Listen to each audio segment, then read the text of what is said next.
j'espère que vous allez bien.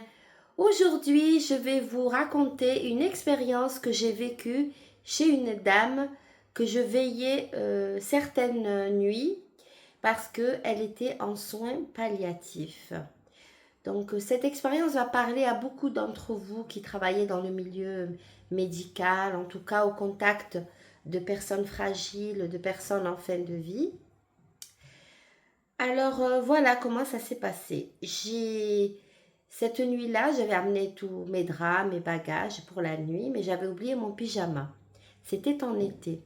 Ce détail est important. Donc je me suis installée, j'ai fait la passation avec la collègue qui était là et j'ai attendu que l'infirmier passe en fin de soirée. Donc pour vérifier que tout va bien, que tous les médicaments sont donnés, que la personne a eu les soins qu'il fallait, quoi. Donc moi, donc je l'ai faite manger auparavant. C'était tout du mixé, hein, presque de la bouillie. Enfin, la pauvre personne, là, elle était vraiment pas bien. Elle était plutôt sur la faim. Bien sûr, en soins palliatifs, mais là, on sentait venir la faim. Alors, qu'est-ce que j'ai fait? Je suis partie m'allonger un peu pour me reposer, parce qu'il fallait quand même faire la garde, aller voir parfois comment ça se passe pour elle. Donc, j'ai préparé mon emplacement, enfin, sur le canapé, les draps, mon coussin. Et puis, effectivement, j'avais pas de pyjama. Vous vous souvenez, je l'ai dit en début de vidéo. Et là, je me suis dit, mince, je vais pas rester en petite tenue, je vais pas rester comme si j'étais à la plage, quoi. Vous avez compris. Et là, je me suis quand même mise comme ça parce que je me suis dit quand même, il n'y a personne. Qui m'empêche? Il n'y a personne. Donc, je me suis mise en vraiment très petite tenue. Et à un moment donné, je me suis levée pour aller chercher de l'eau pour boire. Et j'avais une sensation étrange d'être regardée, d'être regardée, pas épiée, parce que épiée, ça a mon mauvais côté, juste regardée. Mais j'étais mal à l'aise et j'étais vraiment mal, c'était vraiment étrange. Et donc après, je suis vite retournée dans le lit, je me suis couverte avec le drap. Et après, je me levais plus qu'avec le drap lorsque j'avais besoin d'aller aux toilettes ou d'aller voir la dame. Donc, très très tôt le matin, vers 5 heures du matin, je me suis encore levée. J'ai oublié de mettre le drap. Donc, je me suis dit, oh tant pis, c'est la nuit, où sont les toilettes? Voilà, en fait, voilà, j'avais envie de me soulager ma vessie, de revenir me coucher un petit peu. Parce que j'ai dû dormir vers 3 heures du matin.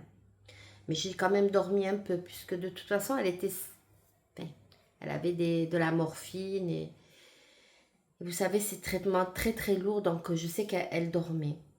Donc en revenant, je me suis rendu compte que j'étais ben, pas visible, quoi. Que j'étais en très petite tenue, là.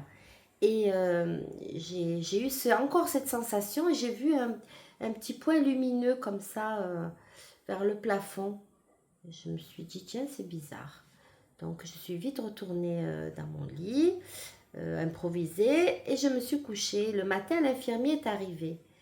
Et il disait qu'elle était vraiment pas bien, qu'il pensait que quand même c'était voir les derniers jours, quoi. Et là, je lui ai dit, tu sais, hier, enfin dans la nuit, voilà ce qui s'est passé. Et puis lui, il me dit, mais oui, mais bien sûr, elle fait des sorties. Elle tente de partir. Après, elle revient, mais jusqu'au jour où elle partira, en fait. C'est des petites tentatives. Alors, je sais que c'est quelqu'un qui est initié, il était d'origine asiatique et il avait, son père lui avait inculqué beaucoup de notions spirituelles, enfin voilà. Et il m'a dit, oui, c'est ça, elle est venue, elle était là. J'ai dit, mon Dieu, et moi qui me disais, mon Dieu, mais je suis gênée, mais pourquoi gênée alors que je suis toute seule? Donc voilà, c'était pour vous dire que, bon, ben, en soins palliatifs ou les derniers instants de notre vie ici, on fait quand même des petites tentatives, ben, des petits faux départs, on va dire.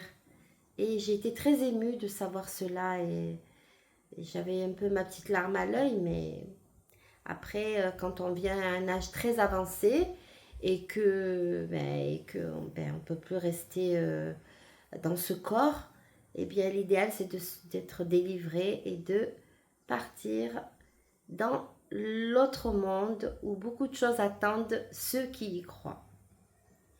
J'espère que cette vidéo vous a intéressé. Laissez-moi des commentaires si vous avez des choses à demander, des précisions ou des choses à dire, votre expérience à vous par rapport à des situations pareilles. Likez, abonnez-vous si ce n'est déjà fait. C'est vrai que je le dis à chaque fois. C'est vrai que je voudrais tellement qu'on m'encourage davantage pour que je fasse plus de vidéos avec de l'énergie et du punch. Eh bien, écoutez, à la prochaine vidéo parce que le paranormal est bien plus proche que ce que vous pensez.